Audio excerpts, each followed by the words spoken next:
Imagina que mañana el gobierno decide crear 1 billón de euros. No para dártelo a ti, no para repartirlo entre la gente, sino para inyectarlo en el sistema financiero y estimular la economía. La pregunta que nadie se hace es, ¿a quién llega ese dinero primero? Porque resulta que eso lo cambia todo. Un banquero irlandés lo descubrió en 1730.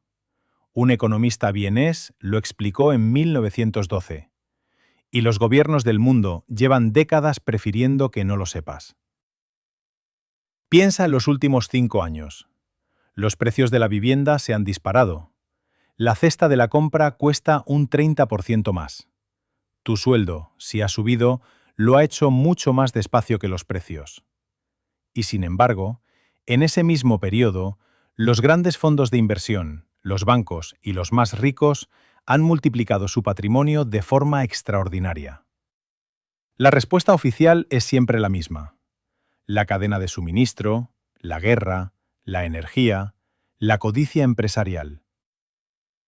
Y tú, intuitivamente, sientes que algo no cuadra, que la explicación es demasiado conveniente, que hay algo debajo que no te están contando.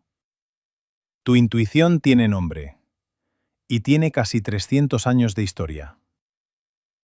La teoría económica dominante, la que se enseña en las universidades, la que usan los bancos centrales, la que aparece en los telediarios, tiene una explicación sencilla para la inflación. Demasiado dinero persiguiendo demasiados bienes. Un aumento de la demanda agregada. Un shock de oferta. Y cuando los gobiernos crean dinero nuevo, los economistas keynesianos nos dicen que no hay problema. Si la economía tiene capacidad ociosa, el dinero nuevo la activa. La marea sube y levanta todos los barcos por igual. Incluso hay quien defiende que la inflación ayuda a los más pobres, porque reduce el peso real de sus deudas. Es una historia elegante, tranquilizadora y profundamente incompleta, porque asume algo que nadie debería asumir sin cuestionarlo, que el dinero nuevo llega a todos al mismo tiempo, con el mismo poder de compra, sin que el orden de llegada importe. Esa suposición tiene un nombre: la neutralidad del dinero. Y es la ficción que el efecto Cantillon destruye por completo. Richard Cantillon era un banquero y comerciante de origen irlandés que operó en Francia en el siglo XVIII.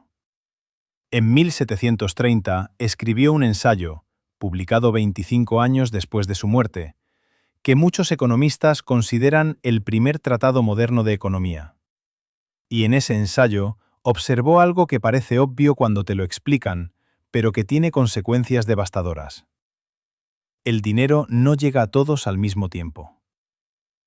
Cuando se crea dinero nuevo, entra en la economía a través de ciertos puntos concretos.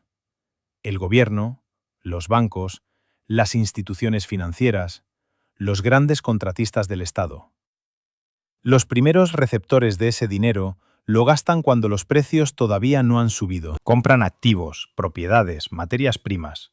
Y al hacerlo, esos precios empiezan a subir. Cuando el dinero llega al resto, a los trabajadores, a los pequeños empresarios, a los ahorradores de clase media, los precios ya han cambiado. Han recibido el dinero, sí, pero su poder adquisitivo real ha disminuido. La inflación no es un impuesto igual para todos.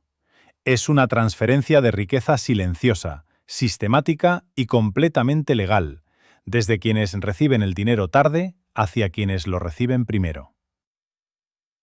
Ludwig von Mises lo desarrolló en 1912, construyendo sobre Cantillon. Y Mises añadió algo crucial. Este efecto no es un accidente ni un fallo del sistema. Es la consecuencia inevitable de cómo funciona la expansión monetaria. No puedes tener dinero nuevo sin que alguien lo reciba antes que los demás. Piénsalo con un ejemplo sencillo. Imagina un pueblo con 10 casas y 10 monedas. Cada casa vale una moneda. Ahora el alcalde decide crear riqueza y añade 10 monedas más al sistema. Pero no las reparte entre todos, Se las da primero a sus amigos, que compran 2 casas cada uno, antes de que los precios cambien. Cuando los demás vecinos reciben su moneda extra, las casas ya cuestan 2 monedas. Los amigos del alcalde se han enriquecido. El resto se ha empobrecido. Y nadie ha robado nada, al menos no de forma visible. Eso es el efecto Cantillon. Ahora bien, ¿quiénes son los amigos del alcalde en la economía real? Los bancos, que reciben liquidez directa del Banco Central a tipos de interés casi cero. Los fondos de inversión, que pueden endeudarse barato antes de que los activos suban. Las grandes corporaciones, que emiten deuda en mercados que el Banco Central está comprando activamente. Y los gobiernos, que se financian a tipos artificialmente bajos gracias a esa misma creación de dinero. Los últimos en recibir el dinero nuevo son los trabajadores, a través de subidas salariales que siempre llegan tarde. Y los ahorradores, que ven cómo su dinero en el banco pierde valor año tras año mientras los activos financieros se disparan. La desigualdad no es un fallo del mercado libre. Es, en gran medida, una consecuencia directa de la expansión monetaria gestionada por estados y bancos centrales. No necesitas ir al siglo XVIII para verlo en acción. El 15 de septiembre de 2008, Lehman Brothers quiebra. El sistema financiero global está al borde del colapso.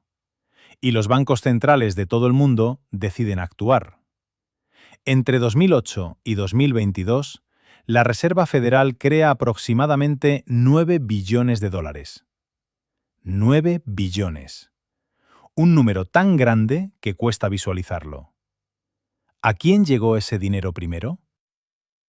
A los bancos, a los fondos de inversión, a las grandes corporaciones que podían emitir deuda a tipos de interés casi cero. Los primeros receptores compraron activos financieros, propiedades y acciones antes de que esos precios reflejaran el nuevo dinero.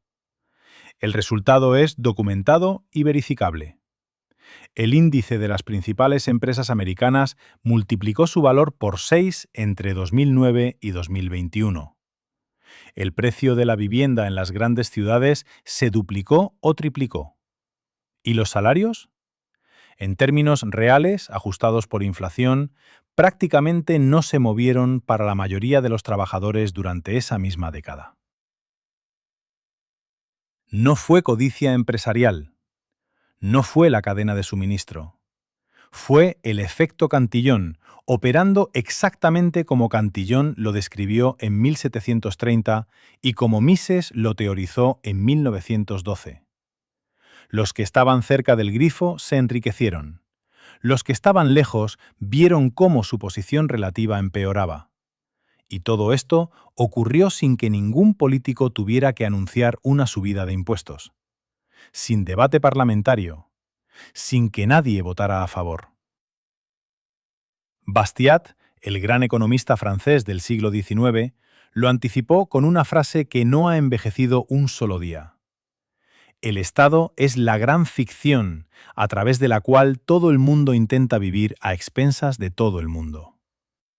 El efecto Cantillon es la mecánica de esa ficción. Entonces, ¿qué haces con esto? Lo primero es entender que la inflación no es solo un número en un titular. Es un mecanismo de redistribución que trabaja en tu contra si eres ahorrador, asalariado o pequeño empresario, y a tu favor si tienes acceso temprano al crédito barato o si posees activos que se revalorizan. Lo segundo es que esto tiene implicaciones enormes, porque cuando un gobierno dice que va a estimular la economía, la pregunta correcta no es cuánto dinero van a crear. La pregunta correcta es, ¿a quién va a llegar primero? En los próximos vídeos vamos a seguir tirando del hilo. El control de alquileres, las crisis económicas, por qué el gasto público no crea riqueza y por qué todo esto lo explicaron hace décadas unos economistas a los que el mundo eligió ignorar. Si este vídeo te ha hecho pensar diferente, suscríbete. No para darte la razón, sino para que la próxima vez que alguien te explique la economía en televisión, tengas las herramientas para hacerte las preguntas correctas. Nos vemos en el siguiente.